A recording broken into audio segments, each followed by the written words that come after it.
Welcome to our YouTube channel FS kitchen BD. বরাবরই আমরা আপনাদের মাঝে নতুন কিছু রেসিপি নিয়ে হাজির হই।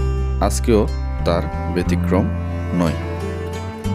আজকে আমরা আপনাদের মাঝে যেই রেসিপিটি নিয়ে হাজির হয়েছি তা হলো খাসির ঝোল মাংস।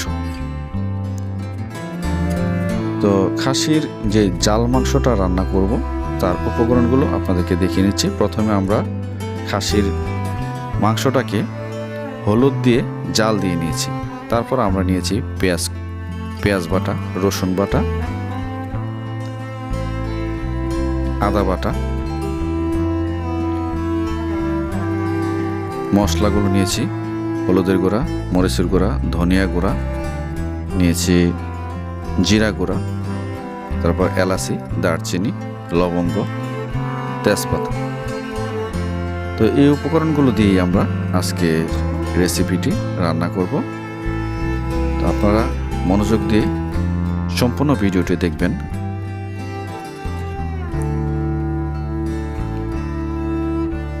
তো আমরা চুলার মধ্যে একটি পাত্র বসিয়ে নিয়েছি। পাত্রটা গরম হয়ে আসার পর এটাতে আমরা তেল দিয়েছি। তেলটা গরম হওয়ার পর আমরা পেঁয়াজ বাটা, ধনিয়া বাটা ও আদা বাটা দিয়ে নিলাম।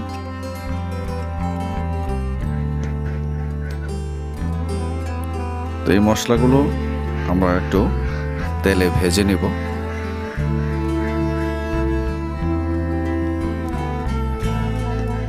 তেলে ভেজে নিয়ে খানিকটা বাদামি কালার হওয়া পর্যন্ত অপেক্ষা করব।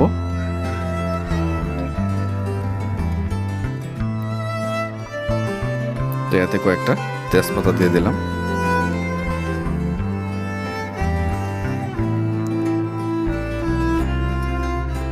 এখন দিয়ে নিচ্ছি এলাচি, দারচিনি ও লবঙ্গ। আপনারা চাইলে অন্যান্য আইটেম ইউজ করতে পারেন। তো সিম্পলি আমরা এইটুকু উপকরণ ইউজ করলেই যথেষ্ট মনে করি।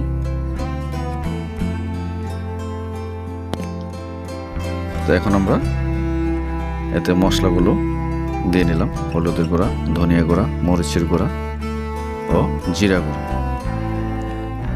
এগুলো দেওয়ার পর আবারও একটু নেড়ে চেড়ে দিচ্ছি, একটু মিক্সড করে নিচ্ছি পেঁয়াজ বাটা, রসুন বাটা ও আদা বাটা এগুলির সাথে। তো এখন একটু পানি দিয়ে নিলাম যেন মশলাগুলো পুড়ে না যায়। আবার একটু নেড়ে চেড়ে দিচ্ছি। মশলাটা দেখুন কতটা ঘন হয়ে গেছে।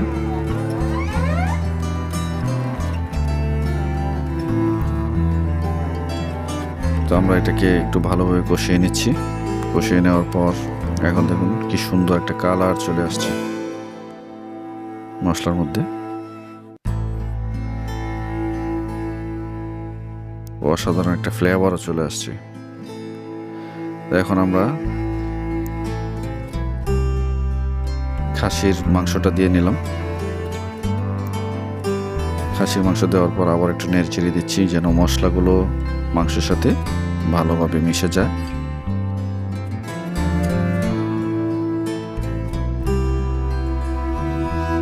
আমরা এটা থেকে স্বাদ মতো লবণ দিয়ে নিলাম।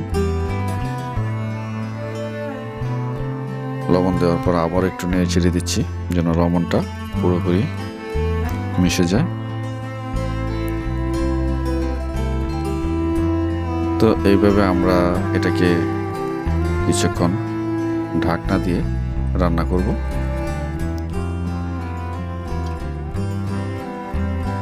দেখুন ঝোলটা কমে আসছে, মাংসটা মোটামুটি কষিয়ে আসছে।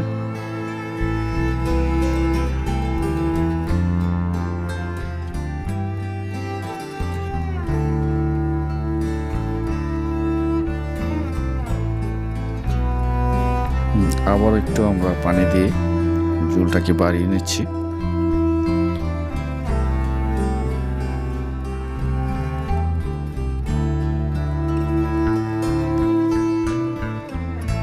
মশলাগুলো পাত্রের মধ্যে লেগে যাওয়া মশলাগুলোকে আমরা একটু নেড়ে চেড়ে ঝোলের সাথে মিক্সড করে নিচ্ছি।